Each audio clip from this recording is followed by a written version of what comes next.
And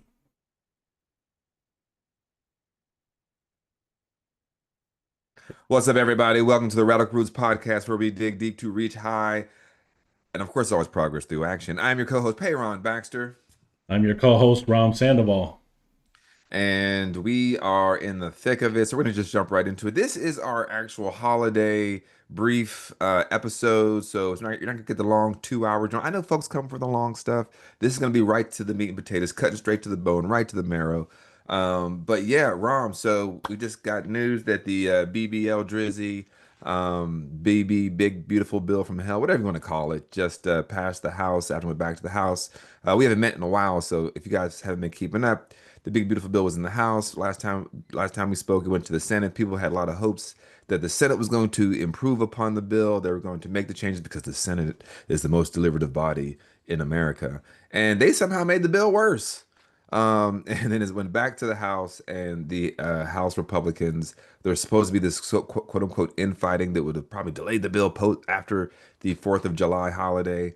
And Ron, as you've always said, they fell directly into line, and it looks like that they just passed the BBL. But I want to at least talk about what's in the bill, at least for folks who have not been paying attention. I get it's the summertime, it's the 4th of July weekend, folks are on vacation, but it's important. It's important. But yes, it seemed like it just passed. Yeah, so it just passed. I think there was a lot of people that were watching it, and was watching what was happening in the Senate earlier in the week, and also watching what was happening in the House of Representatives. So it landed on their desk yesterday. Was it just yesterday? Yesterday. They're trying to, like, no one's read this. It's 1,000 pages. No, no. People still trying to figure out what's in it and what it means. And I never really had the no doubt that it wouldn't pass. I mean, these, like, and people who hold out, and so, like, sitting there thinking that one of these Republicans are going to hold the line. It's just not realistic. When people show you who they are, believe That's them. right.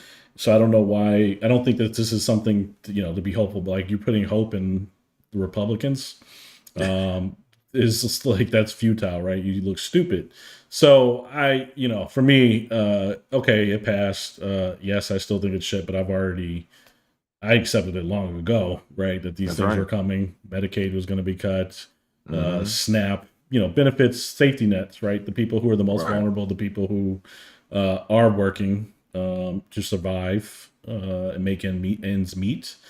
But some of the worst things in this is they put to start in the end of, like, 2027, 2028, after the midterms, right? So, you know, Right. That's I was gonna get to that. The fact is the most egregious portions of the stuff are backloaded. And that's so they can be able to run on and say, look at the Democrats being hyperbolic. Look at those leftists saying that we're going to cut your Medicaid and your Medicare and your SNAP benefits. You still have it, right? Vote for us for the midterms, right? Those Democrats are liars, right? The media are liars. And that is the nefarious nature of all of this. And the point of our show is always to analyze what's going on, not just to tell you what's in it. Yes, we're going to tell you what's in it, but like get to the cultural and the personality traits and the characteristics of people that we keep being told are just a difference of opinion, just another political stance. In reality, this is not. This is it's been a 50-year, hunt to take away the social safety net that was put into place by the Democratic Party, right? We created Medicaid, we created Medicare, we created SNAP, we created all of these things that gave Americans a foundation to be able to have upward economic mobility. And it's always been a goal of not just the Republican Party, but also the wealth class, right? We can't separate. I know people want to talk about class and versus race, but the reason why the wealth class is predominantly white men is because they want to keep that group of people to be predominantly white men. And with that, you have to take away the things that give folks who are already in a bad position right now, not some mythological group of people in the future, but right now. If you take the rug from under their feet right now, there's a greater chance that they will not have upward economic mobility, and they know that. And I don't know how people can invest this much time, Rom, in trying to hurt other people, because that's what all this is. So, you're right, man. What's in this bill? Of course, we know about the Medicaid cuts, potentially going to kick off what some amount of how many 30 million, 40 million people, I mean millions of people Yeah. off of healthcare. Yeah. Yeah, I don't know the exact dates. Have to pull that up, but I just want to. I'm going to play a clip from Murkowski, Yeah. who basically after The moderate, they call him moderate Murkowski. That's her nickname. and she's the one who plays these games all the time, so it's probably pretty annoying. But she basically, like we said, she went and said, "Well, they'll fix it in the House, so I'm going to go ahead and vote for it." She was the last holdout in the Senate. Basically a cop out. They don't believe how Well, I guess we got to add, so we No, don't need. yeah, yeah. If you're gonna play it, we'll play through it. But no, yeah, it's From she's very one of Alaska those people. And was I think undecided, her but and switched Susan to a Collins yes made a vote bet. Tuesday Like, morning. if you They chose abstain, to add hold more on, pork hold on. and subsidies for Alaska to secure that vote. Murkowski secured help to ease some of her state's burden for SNAP, the food assistance program, as well as tax cuts for Alaskan fishing villages and whaling captains. Senator Paul said that your vote was a bailout for Alaska at the expense of the rest of the country. That's what Senator Paul said. I have an obligation to the people of the state of Alaska. The fight from Alaska was undecided. So a little you more know, than 6 From- months. So cop out. And people think that she's going to hold the line, and and I think who was it, her or or Susan Collins. Susan Collins, like both of them, and there was something that they wanted to get in for their people of Alaska. I think it was 0.2% of the population of the United States, and Right. they got Well, that she vote said, in there. But here's the thing: they basically say, "Oh, I'm going to hold out," and then those people have the bargain chips. Those are the people that are basically saying, "Well, you want to get my they could vote? be Joe you throw Manchin. in- They could be Joe Manchin. but you throw in, something for me. What's in it for me? What's in it for my state? More so with them, right?" And then they win their votes, right? So they know that they have a bargaining power. There's nothing about it that's noble about it. A lot of these other people in the House, I think there was originally 9.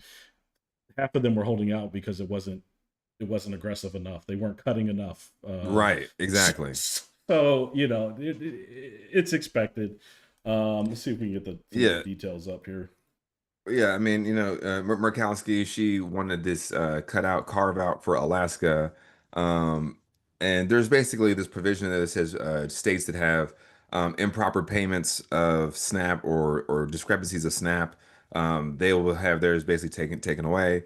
And she got a carve out that said that, well, as long as you're a non-continuous state, right? So not a part of the continental 48, that you can have it, you can be exempt from it. So like, and then she says that Alaska has a special people with special needs. I'm like, that sounds like DEI in Republican talk.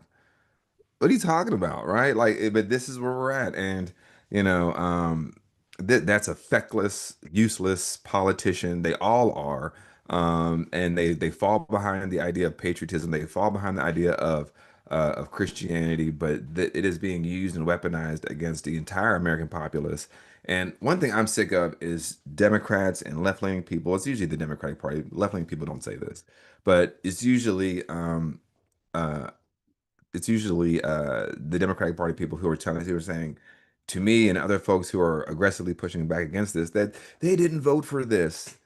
They didn't know that their vote, because it's their voters. At this point, yes, we can look at Murkowski, Trump, but these people don't fall into office, folks, right? These people are voted in. There's 77 million people that chose to give their power to a man who they believe will harm the same people that they don't like. Um, but as we said on our previous episode, it's hard to be a Republican and knock on doors and phone bank and say, "Hey, will you vote for my candidate who wants to take away your Medicaid, take away your SNAP, take away your, whatever your social safety net that you're relying on, and give all that money to the billionaire class and corporate tax breaks? Would you want to vote for that?" People would say no, but this is where the utility of racism, sexism, homophobia, xenophobia, Islamophobia, anti-Semitism comes into play. And I was having a back and forth discourse with someone in the local party here, when Tom Tillis said that he was either going to support the bill or whatever the case. I mean, I don't really give a shit about Tom Tillis. He's no hero. And she was like, every Republican will lose their seat. And I'm like, there's just no proof of this in history. there is nothing that will say that Republican voters will stop voting for Republicans based on exactly what I just said, that the idea that racism will be their go-to, because what's going to happen is these rural hospitals, they're going to be shut down. Those same Republican voters are going to saunter their asses to the hospital, and they're going to see a closed sign, or we can't take you, or we're down to one doctor, and then they're going to turn around because a lot of them don't have transportation as well. They're in transportation deserts, and then they're going to go to the local bar, sit at the bar, look up at the TV, and wonder if the Knicks traded the right person to the Pacers or whatever the case may be. And they're going to, as that tumor sits in their belly and grows, and they're going to say, you know what? I don't know if they made the right trade. And then they're going to flip over to Fox News, and Fox News is going to tell them they're eating the cats and dogs. Yeah. That's who's doing it. It's them. They're eating. It's the 4th of July. They're eating the hot dogs. They're doing the line dancing. Their fans. Their boots are on the ground. It's them. Those people. And that's how it's gonna work, man. And like, then that's gonna be illegal, right? Like, so, like that's how this whole thing's gonna work. And none of us are gonna be shocked when they start blaming Democrats for something that is controlled by the Republican House, Republican Senate, and a Republican presidency. Yeah, and so there's some things where you have to work at least 80 hours a month to qualify. I think for like both Medicaid, I think SNAP and similar. And you have to there's more paperwork involved to like prove this. Two, that assumes that these jobs are available. That jobs will always be amply available. That the unemployment rate has to be 10% in the area, as I understand it, in order for you to be exempt from having to work 80 hours. So whatever the circumstances may be for folks, this is an additional hurdle. I think again, like you were saying, just saying, there's less cash and less care in rural communities, right? So who's paying? Like right now, the hospitals and Medicare in these communities is subsidized, right? That's right. And so it's going to. These things don't be immediately obvious, but they will be obvious over time. And of course, they'll blame Democrat. And so here's the other thing you said. Oh well, they didn't vote for this, and they'll never win the office again. The other hurdle that people aren't factoring in is voter disenfranchisement, and That's it's going to right. show its face in many ways, because one, you have them trying to pass bills to require voter ID, which means that they have to get another ID, they have to pay for it, 125, whatever it may be, real ID, have proof of your birth certificates. You have to have the same name as your birth certificate. So they're just making it harder in all kinds of ways. And, here in North Carolina, they basically, despite the governor, the new governor, Joshua Stein, winning, the Democrat, and meaning that the governor controls the Board of Elections, which was They gave that to the auditor, right? so Yeah. before Republicans lost their supermajority in the House of in the General Assembly, they basically said they put a bill through. They jammed a bill through to move that power to the state auditor, right? That's correct, right? Yeah, state auditor, who was the only state Republican that was elected at the state level.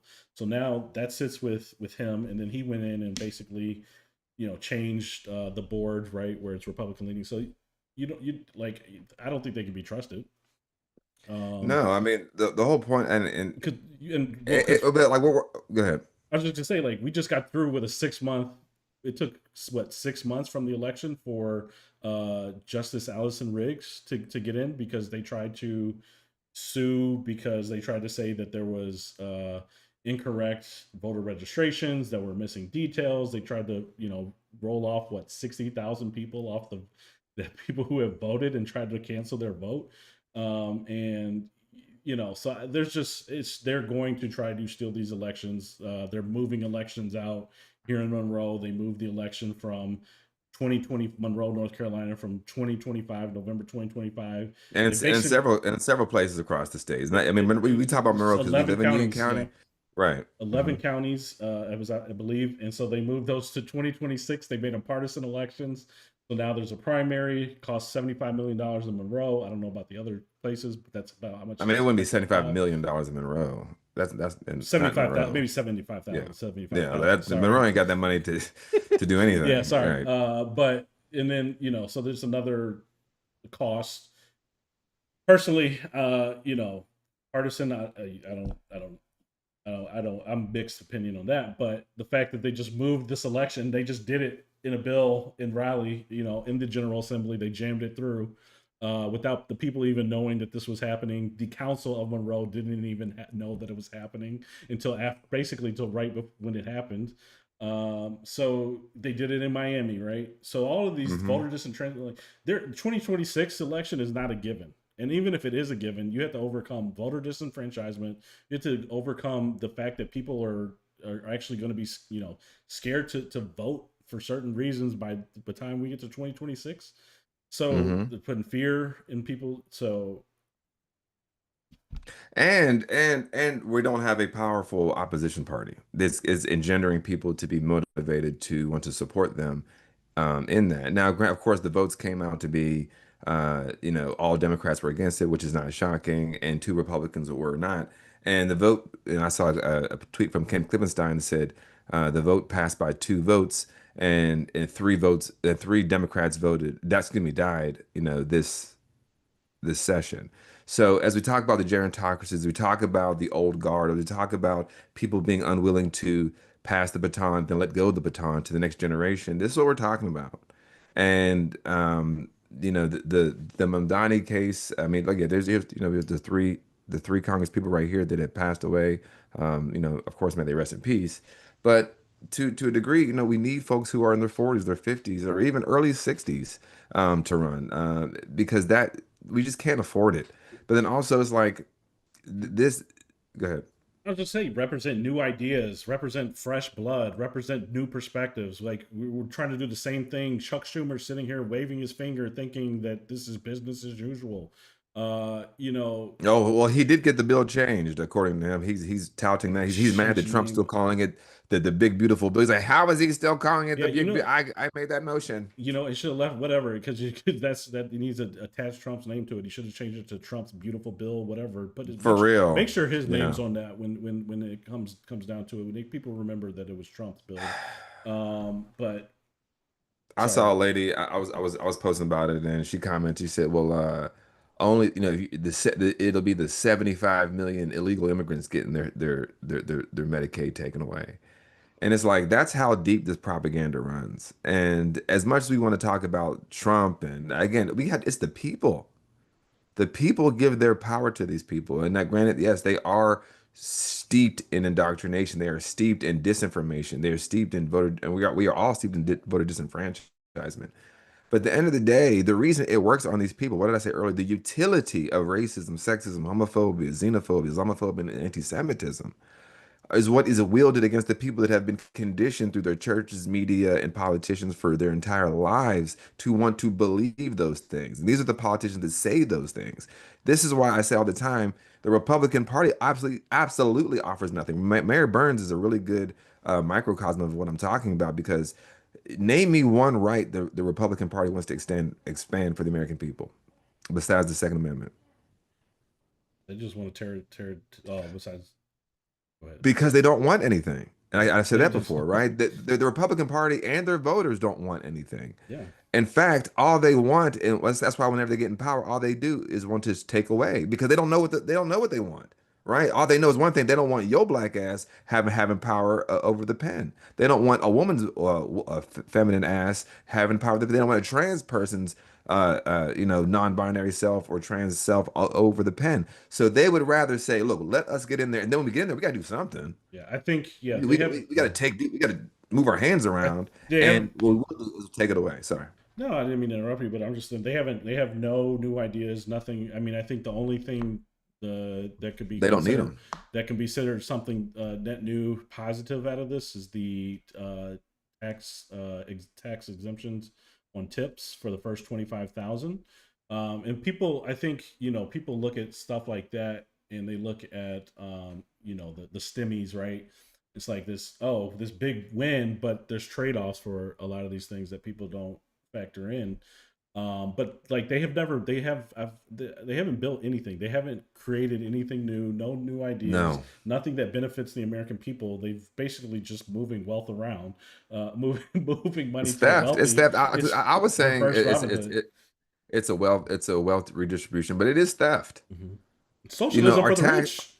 it's socialism. That's what capitalism is. It's socialism for the rich, right? That's what Martin Luther King said.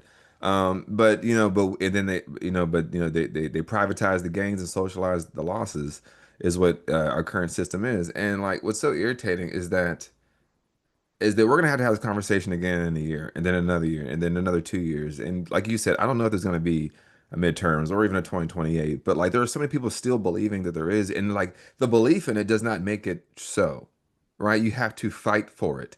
One thing that, and this is the only thing I'll say that because even the tips thing, I'm like, I can't even give them credit for that. I mean, like, who gives a shit? That like, I know that's oh well, that's good. It's not like it's not because guess what? You're gonna be paying more in your co-pays. You're gonna be paying more in your health care. Like that's how you're gonna be taxed.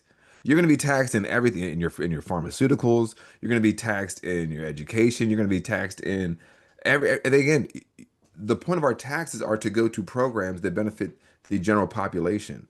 Some of the stuff in this bill I have up here, just to rattle off a few things that we need to just kind of understand what's in it. We have 150 billion with a B going to ICE.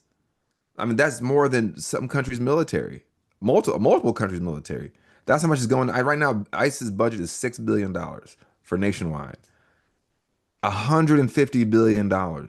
So with the increasing job loss numbers and unemployment, they're going to try to offer people jobs in correctional facilities, policing, ICE, and they're going to have great packages. And you're going to have people willing to sign up for these things because they're so destitute. This is how you move more into a overt fascist police state, which is what indigenous people have been saying, which is what black people have been saying, because we've been under the boot of that. And this is why I don't have time for people trying to tell me that they didn't vote for this. Yes, they did vote for this. Every time you vote, that is a permission slip for those in power to do what they're going to do. And Yes. you gave Donald Trump a permission slip to do this. And I don't give a shit if they say it's about the economy, because no one is more economically disenfranchised in this country per the metrics than indigenous people and black people. And if we overwhelmingly came out for someone, and no one, no, I say this all the time, no other group rejected Donald Trump as much as black people, and no group votes as high as black people per capita. So we will not be talked down to. We will not be finger wagged at. We will not be white splained about what this country's potential is. Because we're Yeah. going to move on to something else. Because we're going to keep an Yeah, eye on this. But look, go ahead. but it's to your point. Like the people next door to you, your friends, your husband that you Your sleep husband, next right? to, the Your ones that you're daddy. saying that they're not like that or they don't want They're not this. like that. Whatever. They've no, Whatever. they've co-signed this. You have, and they're actually a That's lot of right. them privately in their homes. Are celebrating it. Right. Like they are getting their alligator Auschwitz, alligator, what do they call it? Alcatraz. Alcatraz is what Right. they're calling it. Right. But this is the people This is will them. say I voted. There's people that saying I voted for this proudly on the internet. That's right. But That's you right. have to reconcile the fact that there's nearly half the country, and a majority Have the of voting. Have the voting base. and a That majority was of that. white, Not yeah, half the you're right. country. A majority of white folks are Yes. they voted Of for white this, voters. Yes. whether or not they voted for these camps or not. They basically Whatever. ignored the fact that these things were coming. And here and this is going to offend some people, but this is what the White House posted. First off, this is what the White House posted. This is where we're at. Right, you got Right. This is ICE and all official your, Homeland Security post. and and this is reminiscent of We have a long imagery history like of this. That's right. talking. So This country has a long history of using alligators, wolves, and other carnivores to harm black and brown bodies. Again, this was an actual ad Rom had on the screen right here of little African licorice drops, and this is how they sold it because I don't just and think about the inhumanity. And there is a Jim Crow museum that has actual all these little ads up, and they talked about how when the alligators would chomp into the baby's bodies and the eyeballs would pop out of the skull, and they would and then they would mail pieces of black people after lynchings to one, and these are the children of that. Pete Hegseth from Minnesota is the descendant of the people that would take pictures of the lynchings, and then boil down Nat Turner into oil and use that in their cooking and consume his body. This is, I mean, but we're so afraid to say that because there are no people, quote unquote, on fields right now being enslaved. But there's a direct line, and this is all because this country never properly punished the Confederates. Yeah, and they'll tell you, oh, Black Lives Matter is violent because property damage or whatever happened during all of these protests, or they'll say that these protests in Los Angeles are riots because some Mexican man's holding a Mexican flag on top of a burning car. But they ignore the fact that they used to have watch parties for lynchings and with their whole family, That's right. with their kids. Like, it's insane to me. And then they would let kids out of school early. Schools would shut down. I mean, businesses would shut down. Trains would have special lynching routes where they would take you from town to town so you can go to the next town's lynching. This was a system.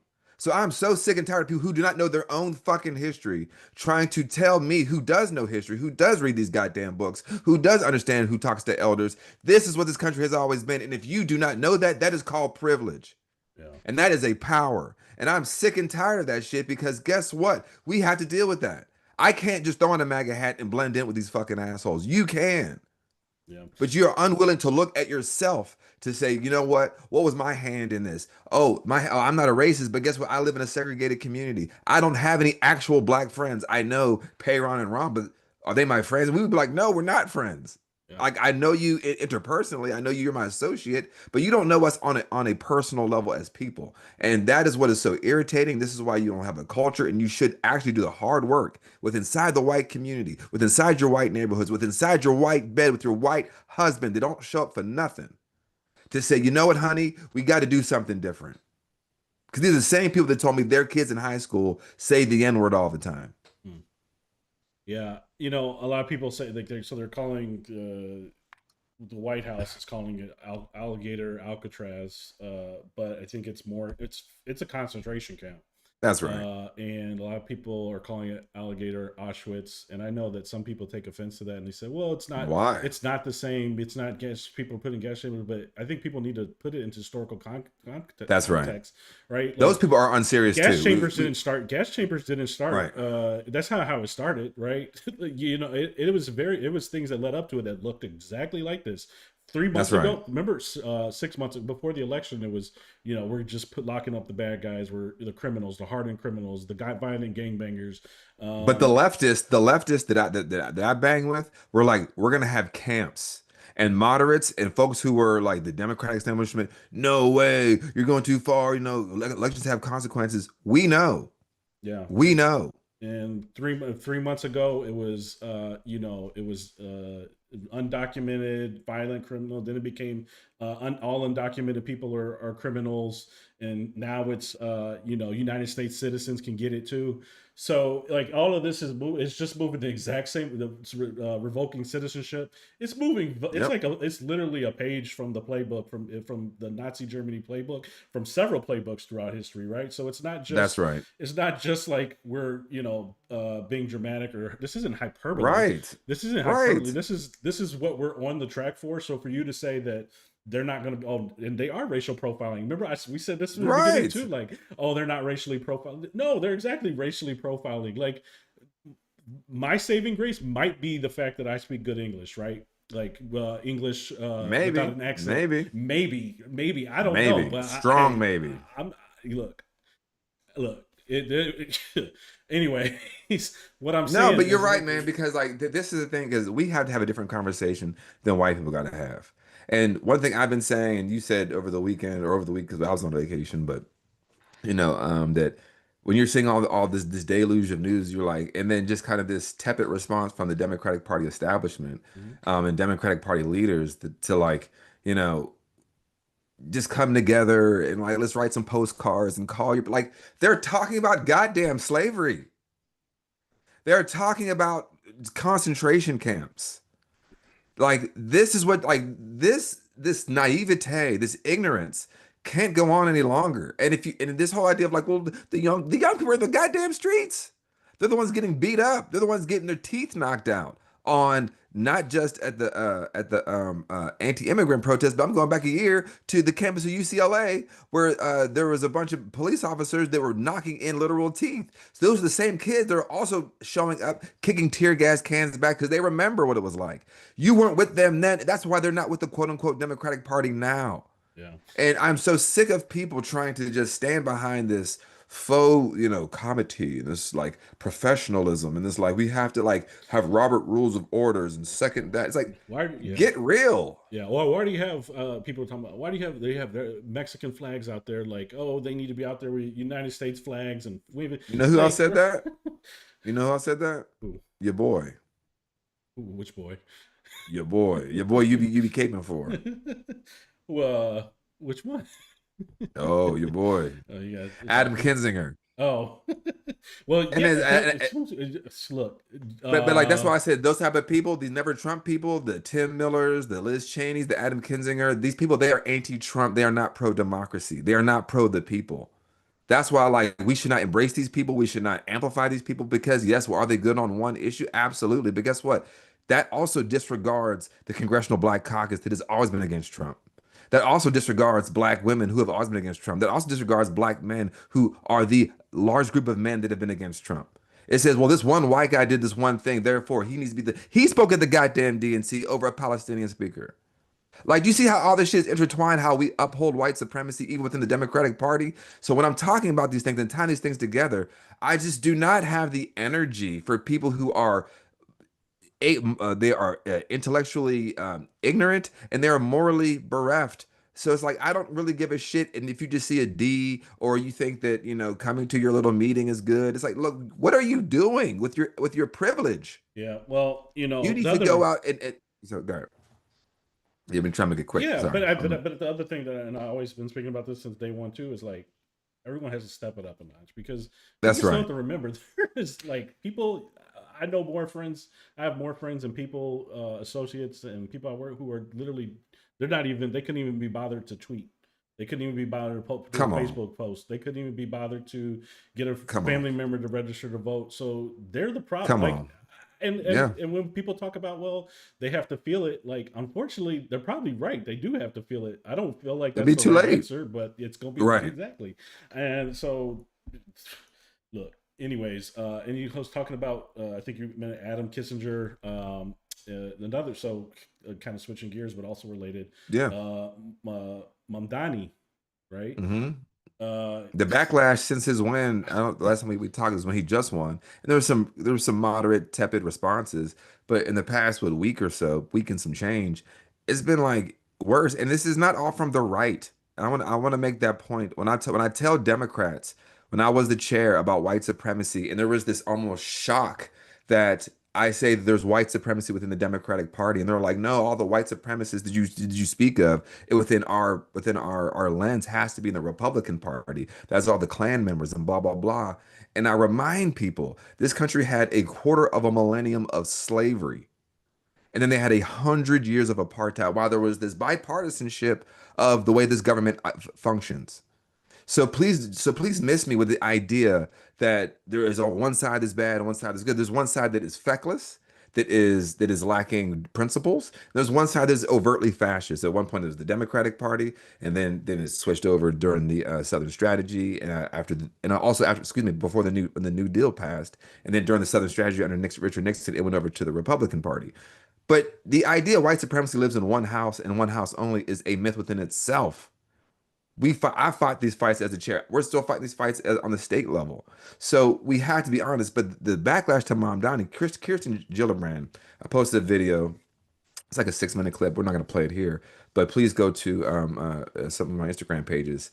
But she's on the show, and she gives this 6-minute tirade about Mamdani, about how he's calling for a global jihad and all this shit that there is no proof behind. But that's what white supremacy is, where you can easily accept the lies from a white woman versus the truth from a black and brown person. Yeah. And that is what is so disgusting. And that's from a Democratic senator. This is not some House member who's up for re-election every 2 years, from a senator, a 6-year term, and a senior senator. Yeah, I think actually I got a short clip I could play here. But yeah, it Okay. was very. I thought It was racist. they were It so was quick. racist. They were so quick to jump on this bandwagon without really knowing the facts, right? And They don't so need to know. That's the thing. What I just said. You don't need to know the facts. You know? Sorry. Saying globalize the Intifada, he was asked about other people who used it. So just to be precise about so she was accusing him. So just to give a little more context, she was accusing him of saying globalize the intifada, and he's correcting her, the host, saying that he didn't say it, right? So what happened there. Yes. Well, as a leader of a city as diverse as New York City, with 8 million people, as the largest Jewish population in the country, he should denounce it. And that's it. Period. And you can't celebrate it, you can't value it, you can't lift it up. And that is the challenge that Jewish New Yorkers have had, certainly since October 6th. So October 7th, it is exactly what they have felt. It is why Jewish students in our universities have felt unsafe. So, here's the thing. Here's the other thing is like, who's asking people to denounce Israel or denounce Netanyahu before they give their opinion on what's happening in Palestine and Gaza? No, I've never heard them say, can you denounce, even if you just say, can you denounce Netanyahu? And let's take it one step further if you want to, Ron. Even more so, like when they were asking all those mayoral candidates where the first trip they're going to take, and they're all saying Israel because the highest population of Jewish people outside of Tel Aviv. Like they also have the highest Jamaican population. They also, LA has the highest, Mexican population. They're not asking those mayoral candidates, Karen Bass, are you going to go to Mexico City?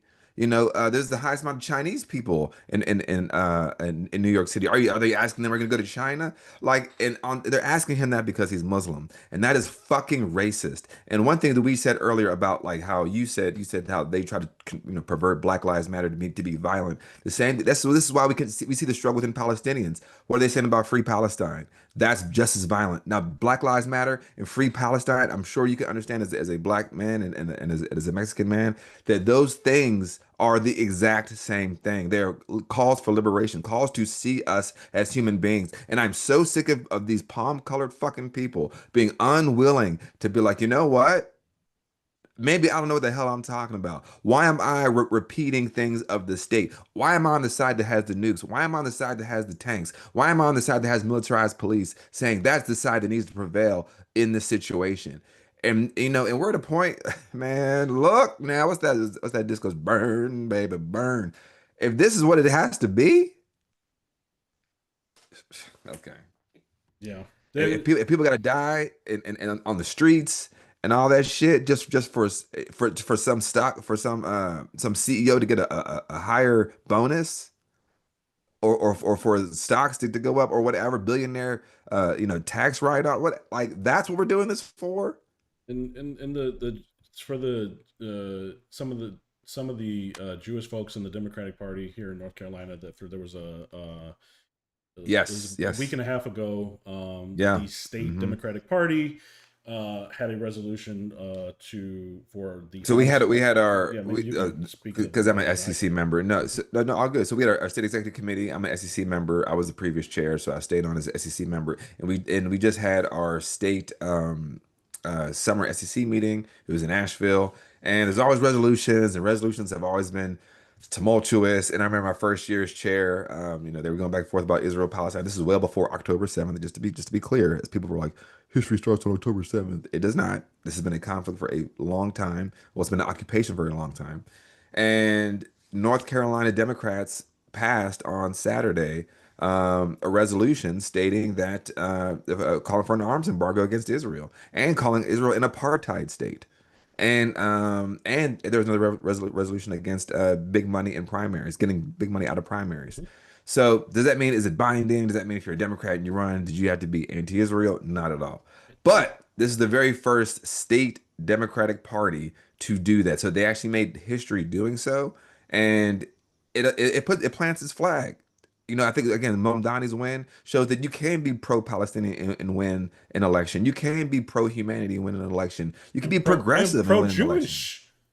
And people keep saying. I saw Jonathan Greenblatt, CEO or president of the ADL, saying that Mamdani needs to talk to more mainstream Jews and blah blah blah.